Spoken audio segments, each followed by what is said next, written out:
这个是它的籽。在澳洲市场，总会看到一些前所未见的蔬果。跟同事聊天，发现当地人其实常常在吃这些东西。认知到自己无知的同时，灵感也从脑中闪过。反正都拍到没什么梗了，不如来一个新企划。跟着我们一起探索在地食材，一起料理奇特蔬果。于是，一个知识型的频道就这么诞生了。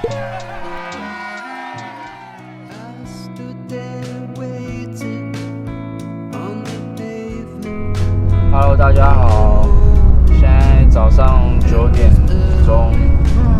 然后因为难得我们两个礼拜六都没事，然后想说就去墨尔本市区里面的维多利亚市场买菜。今天打算做一个跟茴香有关，就是一颗茴香，那我们会用它来做一个意式的前菜，有那个法国面包当底，会用肥牛做一个沙拉，会有一些蟹肉什么之类的东西。然后呢，我们刚好之前有去 Costco 买猪肉，所以会再做一道猪排的料理，但还没想好实际上要怎么做，所以我们就去那边看那边有哪些食材。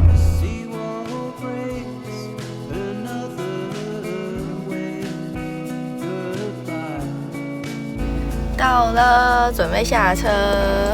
其实我们之前有带大家来扫射一次那个夜市，就是这个地方，只是它主要其实是白天的大市场，然后今天是礼拜六，所以今天东西应该会蛮丰富的。对，我觉得应该人也会蛮多的。早上跟晚上的差别，大家看清楚。Can I have one traditional sourdough bowl?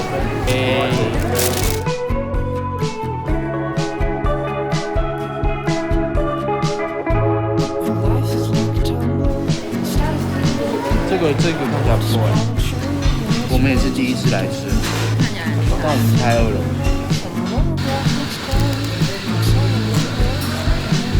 Sophie， 你觉得1到10分，你给他几分？0.5分。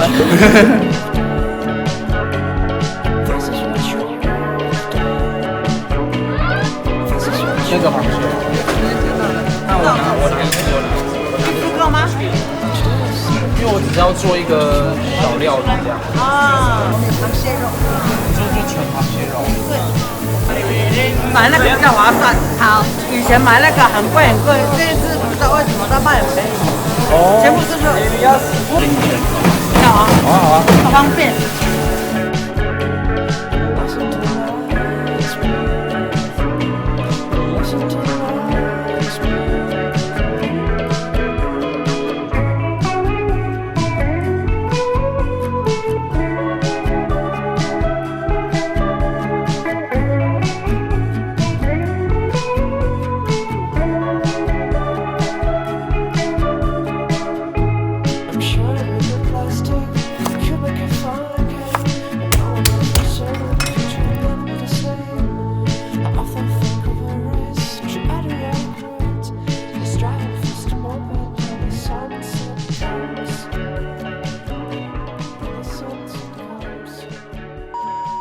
请问你等一下做菜的顺序是什么？我们基本上已经弄好一切了，就是该洗的、该弄的。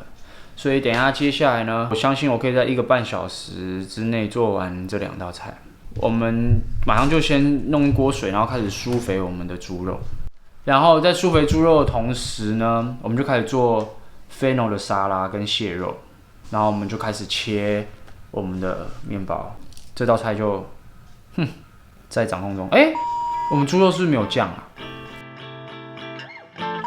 好，我们猪肉就不做酱汁了。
今天就一次做2道菜，然后是一种假日在家约会的感觉。没错，先看看我们的前菜，看不懂是什么对吧？其实它是一种 bruschetta， 就是一个把面包一样拿起来，然后上面就都是满满的蟹肉跟茴香，然后就这样子用手吃。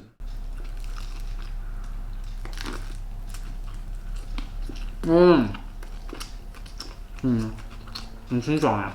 那这个是我在一个食谱上看到的，我觉得好漂亮，然后也刚好可以给大家秀一下，就是什么是 fennel。它就是有一股茴香的味道，可是口感却有点像清爽的高丽菜这种感觉。它的口感很像榨菜，就你咬下去会有榨菜感觉，可是它却不是榨菜的味道，或是笋干，可是没有笋子的味道。你咬下去，可是你不会一次就咬断它的感觉，就是它好像有一个韧性在。对我来说，它还是比较像高丽菜丝。做这道菜的时候，因为先要做这个 fennel 的沙拉，拿来做蟹肉沙拉，那你单独尝分别的味道，你都觉得就两者都好平淡无奇。可大家跟面包全部组装在一起，再加上那个柠檬，好清爽哦，很适合夏天。这个食谱我喜欢我很喜欢我很想要吃猪肉了。酥肥，现在看起来好像有点干了，但其实那没办法，因为我们还拿去拍照。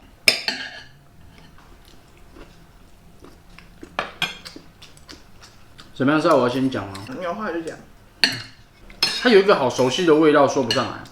红烧肉。对，很像妈妈们的红烧肉，所以个人在猜想是那个黑糖酱啊，跟肉搭起来就是会有红烧肉那种甜甜外面皮的红烧的那个味道。不可否认的，这个猪肉很嫩，很好吃，但是这整道菜很没有层次感。就即便它有鹰嘴豆是比较酸一点，可是这整道菜是会腻的一道菜。